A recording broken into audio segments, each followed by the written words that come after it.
चौथे राउंड के चुनाव के बाद ये लगभग साफ होता जा रहा है कि इन चुनावों में बीजेपी का पलड़ा भारी है।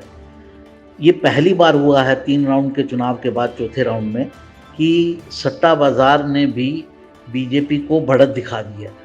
अब तक सट्टा बाज़ार में पहले 3 राउंड में बीजेपी की सीटें धीरे धीरे कम हो रही थी और वो उन सीटों की संख्या को बीजेपी की जो 325-328 से स्टार्ट हुई थी वो 290 तक ले आया था।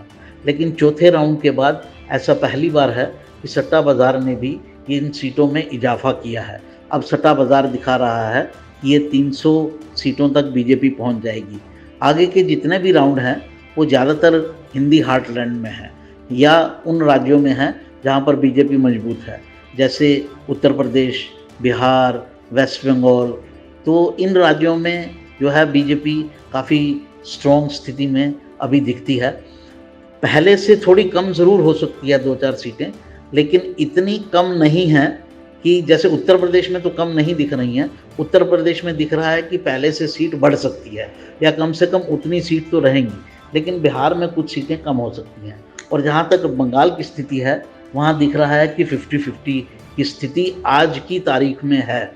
लेकिन कुछ लोगों का मानना है कि बीजेपी का इतना ज़बरदस्त अंडर करंट है कि बीजेपी की सीटें 32 तक जा सकती हैं। एक बात तय है कि वहाँ पर ममता बनर्जी डाउन की तरफ है, बीजेपी अप की तरफ है। अब ये अप उसे 20 से कितनी ऊपर सीटों पर ले जाता है और ममता बनर्जी को कितना नीचे ले जाता है, ये पूरा देखना होगा।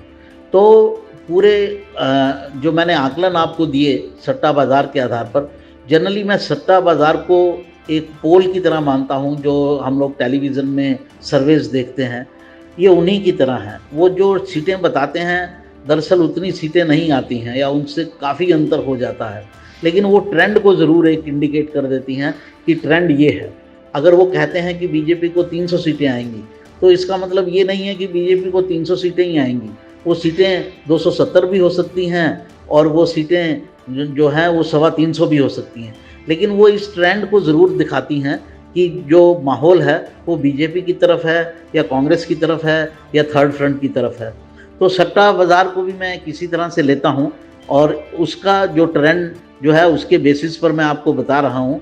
इसके साथ साथ मैंने ये जो आकलन आपको दे रहा हूँ, ये जितने पोलस्टर्स हैं जो पोल करते हैं वो उनके एक आंकलन टीवी चैनल्स पर आते रहते हैं और उनसे बात करके मैं आपको बता रहा हूँ कि ये सब पोलस्टर्स का, जितने भी बड़े पोलस्टर्स हैं जिनको आप टीवी चैनल्स पर देखते हैं, बड़े बड़े टीवी चैनल्स पर, और जो यूट्यूब के कुछ पोलस्टर्स हैं जिनको आप देखते हैं, उन सब की राय मोटे तौर पर एक ही है कि चुनाव जो है वो बीजेपी की तरफ जा रहा है, एक्सेप्ट एक यादव जी को छोड़ के, योगेंद्र यादव को छोड़ के, कि जिनका कहना है कि बीजेपी की सीटें घट रही हैं। लेकिन 2019 में भी योगेंद्र यादव ने यही आकलन किया था कि बीजेपी की सीटें घट रही हैं और जबकि बीजेपी की सीटें बढ़ी थी।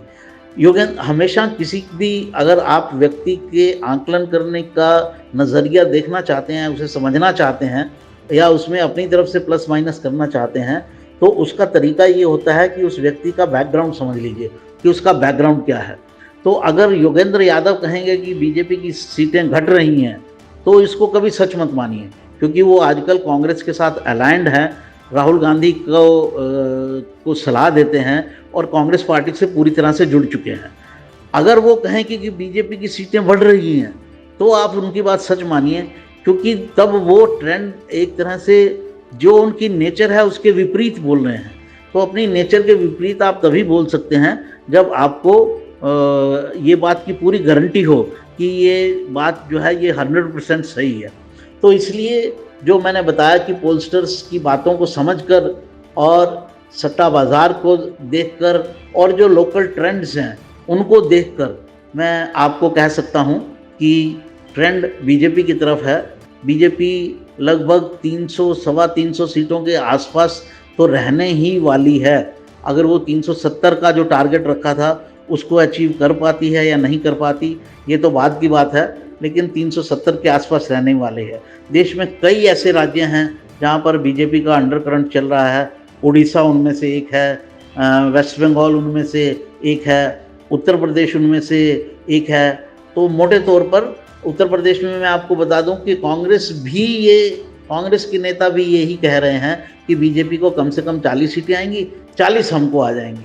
तो 40 सीटें तो अगर बीजेपी को वो ही दे रहे हैं तो आप समझ सकते हैं कि बीजेपी कहाँ खड़ी होगी, क्योंकि पिछली बार उसको 64 सीटें आई थी।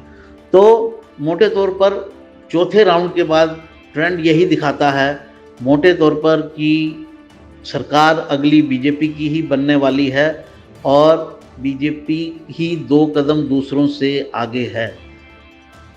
हरियाणा की हर राजनीतिक खबर के विश्लेषण के लिए हमारे चैनल जनमत हरियाणा को लाइक, शेयर और सब्सक्राइब करना ना भूलें।